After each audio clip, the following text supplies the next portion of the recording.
India Legal presents Courts Roundup.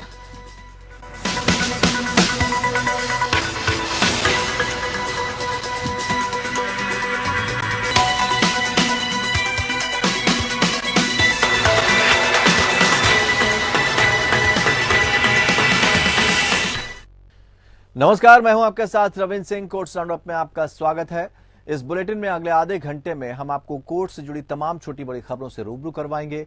Court की कार्रवाई और सुप्रीम कोर्ट से लेकर हाई कोर्ट्स और लोअर कोर्ट्स तक के फैसलों को आपके सामने रखेंगे।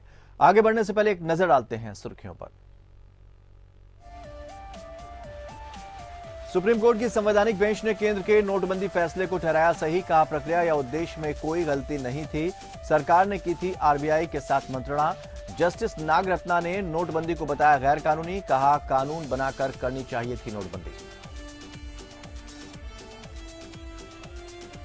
जेलर को धमकाने के मामले में पूर्व विधायक मुख्तार अंसारी की सजा पर सुप्रीम कोर्ट ने लगाई अंतरिम रोक। यूपी सरकार को दिया नोटिस। शुभेंदु अधिकारी के दलितों के खिलाफ कथित टिप्पणी पर मुकदमा दर्ज करने की मांग वाली याचिका पर सुप्रीम कोर्ट ने सुनवाई से किया इनकार।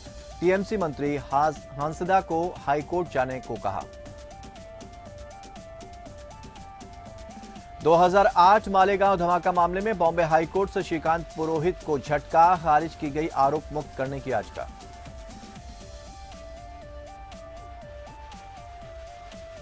दिल्ली के कंझावाला कांड के 5 आरोपियों को रोहिणी कोर्ट ने 3 दिन के पुलिस रिमांड पर भेजा। पूछताछ के लिए पुलिस ने लिया गया रिमांड।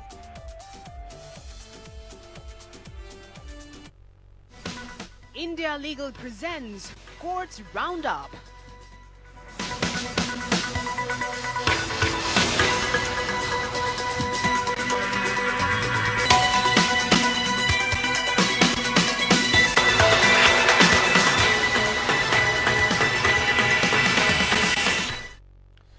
तो बढ़ते आगे। सुप्रीम कोर्ट की संवैधानिक पीठ ने नोटबंदी के फैसले पर सरकार को बड़ी राहत देते हुए सरकार के निर्णय 4-1 के बहुमत से इसको सही ठहराया है।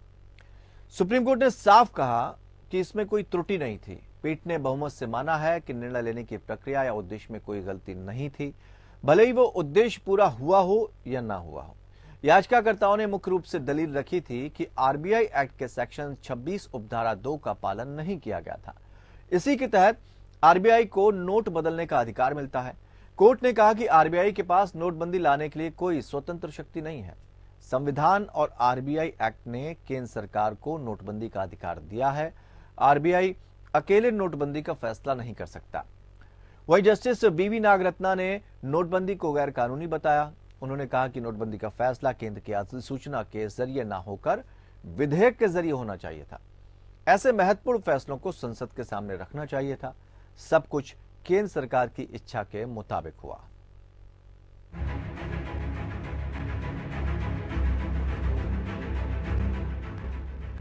सुप्रीम कोर्ट ने नोटबंदी के फैसले को सही बताया है। कोर्ट ने कहा कि मोदी सरकार का 500 और 1000 रुपए के पुराने नोटों को बंद करने का फैसला सही था। सुप्रीम कोर्ट की 5 जजों की बेंच ने 4-1 से नोटबंदी को सही ठहराया है। केंद्र की नरेंद्र मोदी सरकार ने 8 नवंबर 2016 को 500 और 1000 रुपए के पुराने नोटों को बंद कर दिया था। इस फैसले को चुनौती देते हुए सुप्रीम कोर्ट में 58 याचिकाएं दायर हुई थी। इन याचिकाओं पर justice Abdul Nazeer, justice BR Gavai, justice AS Bopanna, justice V Rama Subramanian और जस्टिस बीवी नागरत्ना की बेंच सुनवाई कर रही थी। बेंच ने 7 दिसंबर को अपना फैसला सुरक्षित रख लिया था। जस्टिस बीआर गवई और जस्टिस नागरत्ना ने फैसला पढ़कर सुनाया। जस्टिस नजीर, जस्टिस गवई, जस्टिस बोपन्ना और जस्टिस रामा सुब्रमण्यम ने नोटबंदी को सही ठहराया, जबकि जस्टिस नागरत्ना ने इस फैसले पर असहमति जताई है। जस्टिस नागरत्ना ने नोटबंदी के फैसले को गैर कानूनी बताया। बहुमत वाला फैसला पढ़ते हुए जस्टिस गवई ने कहा, कालाबाजारी और टेरर फंडिंग जैसे अपराधों को रोकने के मकसद से नोटबंदी हुई थी और अब ये प्रासंगिक नहीं है, कि वो मकसद हासिल हुए या नहीं। जस्टिस गवई ने कहा कि ये नहीं कहा जा सकता कि पुराने नोट बदलने के लिए मिले 25 दिन सही नहीं थे। उन्होंने कहा किसी भी फैसले को इसलिए गलत नहीं ठहराया जा सकता क्योंकि वो सरकार रिकॉर्ड देखने से पता चलता है कि नोटबंदी से पहले आरबीआई और केंद्र सरकार के बीच 6 महीने तक बातचीत हुई थी। आरबीआई के परामर्श से केंद्र सरकार आरबीआई अधिनियम की धारा 26(2) के तहत नोटबंदी ला सकती है। नोटबंदी अधिसूचना वैध है और आनुपातिकता की कसौटी पर खरी उतरती है। पुराने नोटों को बदलने की अवधि अनुचित नहीं। 6 महीने की अवधि के लिए केंद्र सरकार और आरबीआई के बीच परामर्श हुआ था।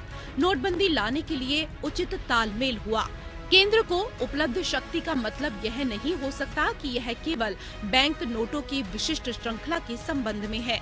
यह बैंक नोटों की सभी श्रृंखलाओं के लिए है। आरबीआई के पास नोटबंदी लाने के लिए कोई स्वतंत्र शक्ति नहीं है। संविधान और आरबीआई एक्ट ने केंद्र सरकार को नोटबंदी का अधिकार दिया है। उसका इस्तेमाल करने के लिए कोई नहीं रोक सकता। अब तक 2 बार नोटबंदी यानी डिमोनेटाइजेशन के इस अधिकार का इस्तेमाल हुआ था और ये तीसरा मौका था। आरबीआई अकेले नोटबंदी का फैसला नहीं कर सकता।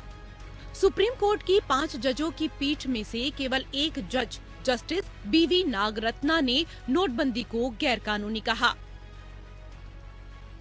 जस्टिस नागरत्ना ने कहा कि केंद्र सरकार के कहने पर सभी सीरीज नोट को प्रचलन से बाहर करना काफी गंभीर विषय है।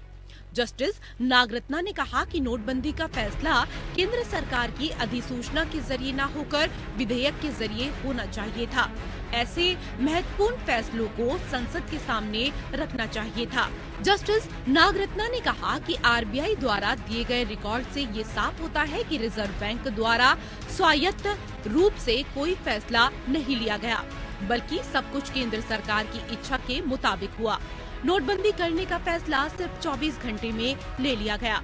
जस्टिस नागरत्ना ने कहा कि आरबीआई अधिनियम में केंद्र सरकार द्वारा विमुद्रीकरण को शुरुआत की परिकल्पना नहीं की गई है। जस्टिस नागरत्ना ने कहा कि धारा 26(2) के अनुसार नोटबंदी का प्रस्ताव आरबीआई के केंद्रीय बोर्ड से आएगा। जस्टिस नागरत्ना ने आगे कहा कि अगर केंद्र सरकार द्वारा विमुद्रीकरण की पहल की जानी है तो ऐसी शक्ति लिस्ट 1 की एंट्री 36 से प्राप्त की जानी है, जो मुद्रा, सिक्का, कानूनी निविदा और विदेशी मुद्रा की बात करती है। सुनवाई के दौरान याचिकाकर्ताओं ने कहा था कि नोटबंदी के लिए सरकार ने जो प्रक्रिया अपनाई उसमें खामियां थी और उसे रद्द किया जाना चाहिए। ये सबसे खतरनाक फैसला था जिसने देश के कानून का मजाक बनाकर रख दिया था। सरकार तभी नोटबंदी कर सकती है जब आरबीआई के सेंट्रल बोर्ड की ओर से इसकी सिफारिश की जाए। सरकार ने अहम दस्तावेज भी नहीं दिखाए, जिसमें 7 नवंबर को आरबीआई और सरकार के बीच हुई बैठक और आरबीआई की बोर्ड मीटिंग से जुड़े दस्तावेज भी शामिल थे। सुनवाई के दौरान आरबीआई ने कहा था कि सुप्रीम कोर्ट ने आरबीआई ने कहा कि केंद्र को सिफारिश करने के लिए आरबीआई एक्ट के तहत प्रक्रिया का पालन किया गया था। आरबीआई के केंद्रीय बोर्ड की मीटिंग में निर्धारित कोरम का पालन किया गया था, जिसने केंद्र को नोटबंदी की सिफारिश करने का फैसला लिया था। आरबीआई ने ये भी कहा कि लोगों को मौका दिया था, लोग आसानी से अपने पैसे बदल सकें, इसके लिए व्यापक व्यवस्था बनाई गई थी। 8 नवंबर 2016 को प्रधानमंत्री नरेंद्र मोदी ने नोटबंदी का ऐलान किया था। इसके तहत 500 और 1000 रुपए के पुराने नोटों को चलने से बाहर कर दिया गया था। Bureau report. सुप्रीम कोर्ट ने उत्तर प्रदेश के बाहुबली पूर्व विधायक मुख्तार अंसारी की सजा पर रोक लगा दी है। अंसारी ने इलाहाबाद हाई कोर्ट द्वारा उसे दोषी ठहराने और साल की सजा सुनाने के आदेश को शीर्ष कोर्ट में चुनौती दी थी। सुप्रीम कोर्ट ने मामले में यूपी सरकार को नोटिस जारी कर जवाब मांगा है। मामला लखनऊ जिला जेल के जेलर को धमकी देने से जुड़ा है, जिस पर ट्रायल कोर्ट ने अंसारी को बरी किया था, लेकिन इलाहाबाद हाई कोर्ट ने ट्रायल कोर्ट के आदेश को रद्द कर दिया था। हाई कोर्ट के इस फैसले को अंसारी ने सर्वोच्च न्यायालय में चुनौती दी।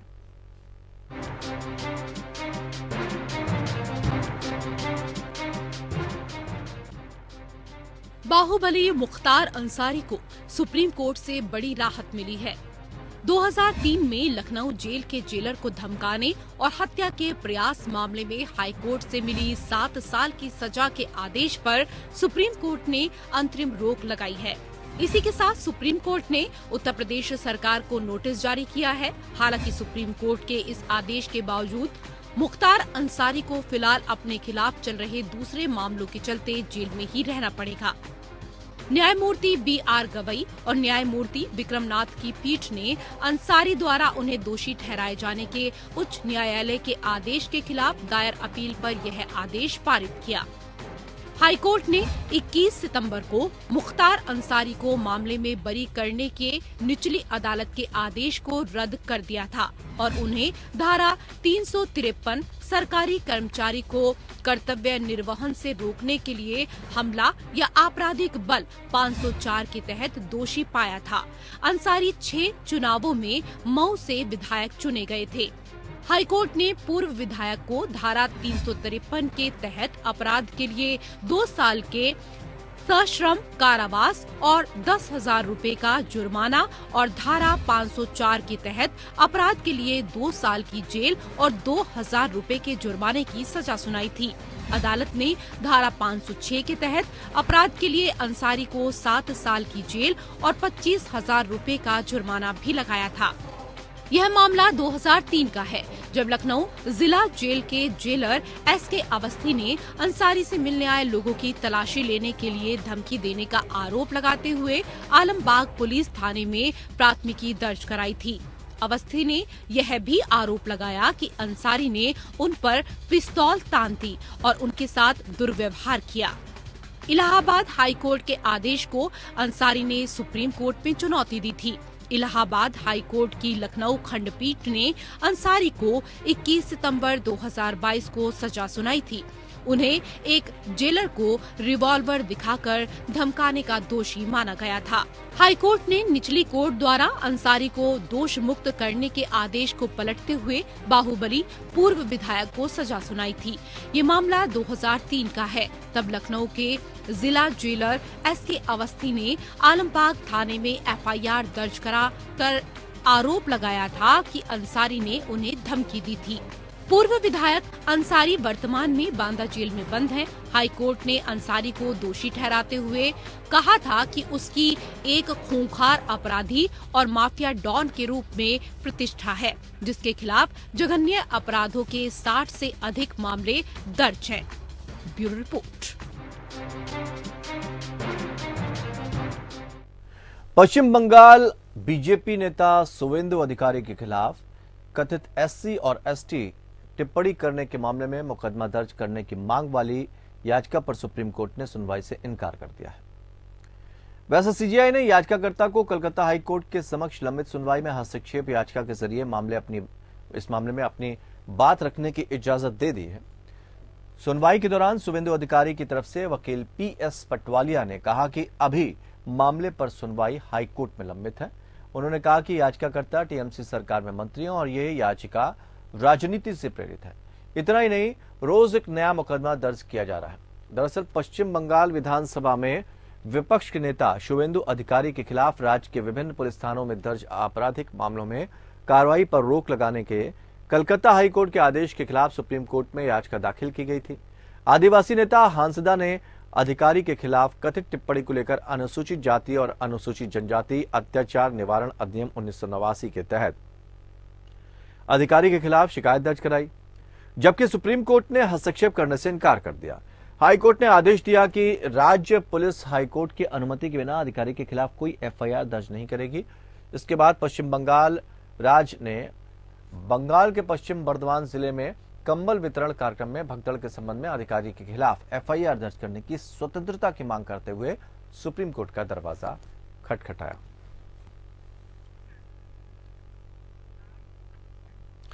उत्तराखंड के हल्द्वानी रेलवे स्टेशन के पास अनाधिकृत कॉलोनियों में रहने वाले 4000 से ज्यादा परिवारों को घर खाली करने का नोटिस देने के मामले में सुप्रीम कोर्ट में सुनवाई हुई।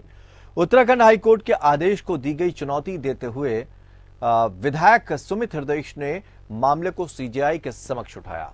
CJI ने कहा कि हम इस मामले पर 5 जनवरी को सुनवाई करेंगे। दरअसल उत्तराखंड हाईकोर्ट की तरफ से रेलवे की जमीन खाली करने का आदेश दिया गया है। कोर्ट के द्वारा जारी एक आदेश के बाद इस क्षेत्र को खाली करने के लिए 7 दिन का समय दिया जाएगा। वहीं नैनीताल जिले के अधिकारियों के अनुसार क्षेत्र से कुल 4365 अतिक्रमण हटाए जाएंगे। कई परिवार जो दशकों से इन घरों में रह रहे हैं वे इस आदेश का कड़ा विरोध कर रहे हैं, जबकि रेलवे अधिकारियों ने कहा कि उन्होंने रेलवे की 2.2 किलोमीटर लंबी पट्टी पर बने मकानों और अन्य ढांचों को गिराने की प्रक्रिया शुरू कर दी है। कई परिवार जो दशकों से इन घरों में रह रहे हैं वे इस आदेश का कड़ा विरोध कर रहे हैं। रेलवे ने यह भी कहा कि कोई भी अतिक्रमणकर्ता उक्त भूमि पर दावा करने के लिए कोई कानूनी दस्तावेज पेश नहीं कर सकता है। कोर्ट ने करीब 1 दशक से चल रहे एक मामले में सभी पक्षों को सुनने के बाद रेलवे के पक्ष में फैसला सुनाया। कोर्ट के आदेश के बाद रेलवे और राजस्व अधिकारियों की संयुक्त टीम ने 29 दिसंबर को अतिक्रमण क्षेत्र का ड्रोन सर्वे किया था। स्थानीय निवासियों के विरोध के बीच उन्होंने अतिक्रमण क्षेत्रों का सीमांकन शुरू कर दिया है। इस सप्ताह की शुरुआत में हजारों निवासियों ने अपना विरोध दर्ज कराने के लिए कैंडल लाइट मार्च निकाला था। उन्होंने कहा कि वो बेघर हो जाएंगे। कुछ परिवार 40-50 सालों से इन जमीनों पर बने घरों में रह रहे हैं। इनमें से कई निवासी उन्हीं घरों में पैदा हुए हैं जो अब अगले 10 दिनों में बेघर होने की कगार पर हैं। उत्तर प्रदेश निकाय चुनाव में ओबीसी आरक्षण का मामला अब सुप्रीम कोर्ट पहुंच गया है। यूपी सरकार ने ओबीसी आरक्षण मामले पर सुप्रीम कोर्ट में याचिका दायर की थी। सरकार ने सुप्रीम कोर्ट से अपील की कि हाईकोर्ट के फैसले पर रोक लगाई जाए। सुप्रीम कोर्ट ने यूपी सरकार की याचिका को स्वीकार कर लिया। कोर्ट ओबीसी आरक्षण मामले पर 4 जनवरी को सुनवाई करेगा। सरकार की तरफ से solicitor general Tushar Mehta supreme court में पेश हुए। उन्होंने कहा कि डिलिमिटेशन की प्रक्रिया चल रही है। सरकार ने ओबीसी आयोग का गठन कर दिया है। स्थानीय निकाय चुनाव अब आयोग की रिपोर्ट आने के बाद ही कराया जाएगा। इससे पहले 28 दिसंबर को इलाहाबाद हाईकोर्ट की लखनऊ बेंच ने इस मामले में फैसला सुनाया था। इलाहाबाद हाईकोर्ट ने राज्य निर्वाचन आयोग को निर्देश दिया था कि बिना ओबीसी आरक्षण वाले शहरी स्थानीय निकाय चुनाव की तत्काल अधिसूचना जारी की जाए। हाईकोर्ट ने कहा था कि राज्य ने सुप्रीम कोर्ट द्वारा निर्धारित ट्रिपल टेस्ट औपचारिकता को पूरा नहीं किया था। जस्टिस देवेंद्र कुमार उपाध्याय और जस्टिस सौरव लवानिया की पीठ ने यह भी आदेश दिया कि चुनाव अधिसूचना में संवैधानिक प्रावधानों के अनुसार महिलाओं के लिए आरक्षण शामिल होगा। कोर्ट ने कहा था कि निकाय चुनाव में ओबीसी वर्ग के आरक्षित सीट को सामान्य माना जाए और सही समय पर चुनाव कराया जाए। कंझावाला कांड के 5 आरोपियों को कोर्ट में पेश किया गया। दिल्ली की रोहिणी कोर्ट ने मामले के 5 आरोपियों को 3 दिन की पुलिस रिमांड पर भेजा।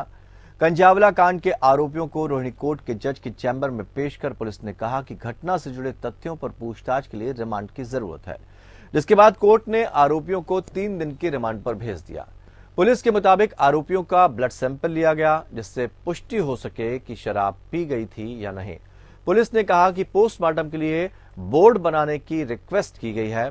पुलिस का कहना है कि लड़की को 4 से 5 किलोमीटर तक घसीटा गया। दिल्ली पुलिस दोबारा क्राइम सीन का मुआयना करेगी। दिल्ली के एलजी ने इस मामले को गंभीरता से लिया है। सीएम अरविंद केजरीवाल से आरोपियों को सख्त से सख्त सजा देने की मांग की गई है। ये एक्सीडेंट सुल्तानपुरी में हुआ था जो कि रोहिणी जिले में है, जबकि लड़की का शव कंझावला इलाके में मिला। कंझावला रोहिणी जिले में आता है, यानी आउटर और रोहिणी जिले के कई थानों से लड़की की लाश गुजरी, लेकिन दोनों की जिलों की जो पुलिस है वो सोती रही। इस दौरान कई सीसीटीवी और कई थानों की जद से होकर किलर कार गुजरी, लेकिन दिल्ली पुलिस को समय रहते ये सब नजर नहीं आया। सुल्तानपुरी से कंझावला के बीच की दूरी तकरीबन 10 किलोमीटर है। ऐसे में आरोपी कई थानों से होकर गुजरा होगा। लड़की की लाश कार के निचले हिस्से यानी पिछले पहिए में अटकी हुई थी, लेकिन दिल्ली पुलिस को यह सब नजर ही नहीं आया। पुलिस ने गैर इरादतन हत्या की धारा तो लगा दी। ऐसे में देखना यह होगा कि यह केस कोर्ट में कितना स्टैंड करता है, क्योंकि आरोपी ये दलील देगा कि यह तो महज सड़क हादसे का केस है, न कि गैर इरादतन हत्या का। हालांकि पुलिस को यह सिद्ध करना होगा कि आरोपी ने जानबूझकर लड़की को घसीटा।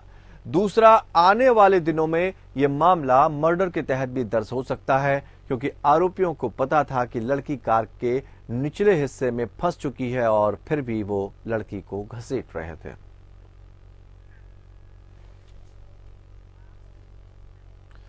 बॉम्बे हाई कोर्ट ने लेफ्टिनेंट कर्नल प्रसाद श्रीकांत पुरोहित को 2008 के मालेगांव विस्फोट मामले में आरोप मुक्त करने की याचिका खारिज कर दी है। सितंबर 2008 में हुए विस्फोट के मामले में पुरोहित और बीजेपी के सांसद प्रज्ञा सिंह ठाकुर समेत 6 अन्य आरोपी मुकदमे का सामना कर रहे हैं। सभी आरोपियों को फिलहाल जमानत मिली है। पुरोहित ने खुद को आरोप मुक्त किए जाने की अपील करते हुए दावा किया था कि उनके खिलाफ मुकदमा चलाने के लिए दंड प्रक्रिया संहिता के संबंधित प्रावधानों के तहत मंजूरी नहीं ली गई है। न्यायमूर्ति एएस गडकरी और न्यायमूर्ति प्रकाश नाइक की पीठ ने उनकी याचिका को यह कहते हुए खारिज कर दिया कि मंजूरी की जरूरत नहीं है, क्योंकि वो आधिकारिक ड्यूटी पर नहीं थे। महाराष्ट्र के नासिक जिले के सांप्रदायिक रूप से संवेदनशील शहर मालेगांव में 29 सितंबर 2008 को एक मस्जिद के पास एक मोटरसाइकिल में बंधा विस्फोट उपकरण फटने से 6 लोगों की मौत हो गई थी और 100 से ज्यादा लोग घायल हो गए थे। मामले की प्रारंभिक जांच करने वाली महाराष्ट्र पुलिस के मुताबिक जिस मोटरसाइकिल में विस्फोटक बांधा गया था वो प्रज्ञा ठाकुर के नाम पर रजिस्टर्ड थी, इसलिए ठाकुर को गिरफ्तार किया गया था। बाद में एनआईए ने मामले की जांच अपने हाथ में ली थी। मालेगांव धमाके मामले पर प्रज्ञा ठाकुर, कर्नल पुरोहित, रिटायर्ड मेजर रमेश उपाध्याय, अजय रहीरकर, सुधाकर द्विवेदी, सुधाकर चतुर्वेदी और समीर कुलकर्णी पर आरोप है। 2 नवंबर 2018 को शुरू हुए ट्रायल में जांच एजेंसी ने करीब 286 गवाहों की एक सूची जारी की थी। सभी पर यूएपीए के तहत केस भी चलाया गया। बॉम्बे हाई कोर्ट में मालेगांव धमाके मामले पर कई केस चल रहे हैं। कोर्ट समय समय पर इन मामलों से संबंधित सुनवाई करता रहता है।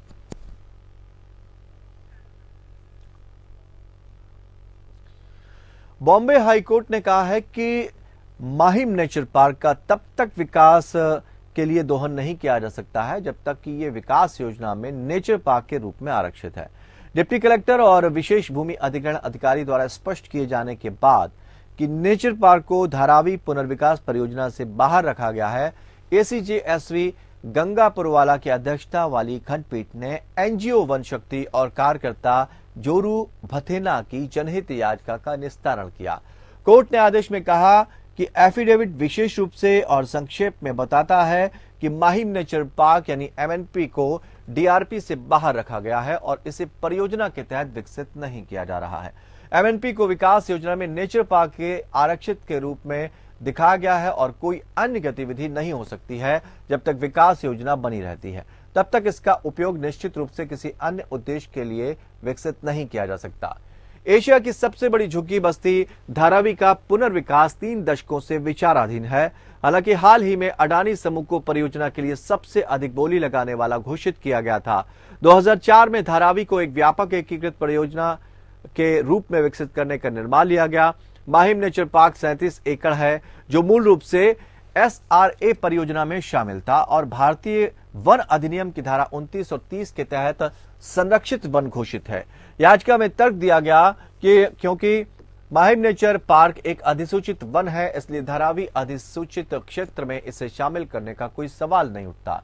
पिछली सुनवाई के दौरान कोर्ट ने अथॉरिटी को स्पष्ट करने का निर्देश दिया था कि एमएनपी प्रोजेक्ट का हिस्सा ये होगा या नहीं। तो कोर्ट राउंड अप में फिलहाल इतना ही, लेकिन खबरों का सफर लगातार जारी रहेगा। जुड़े रहिए हमारे साथ। India Legal presents Courts Roundup.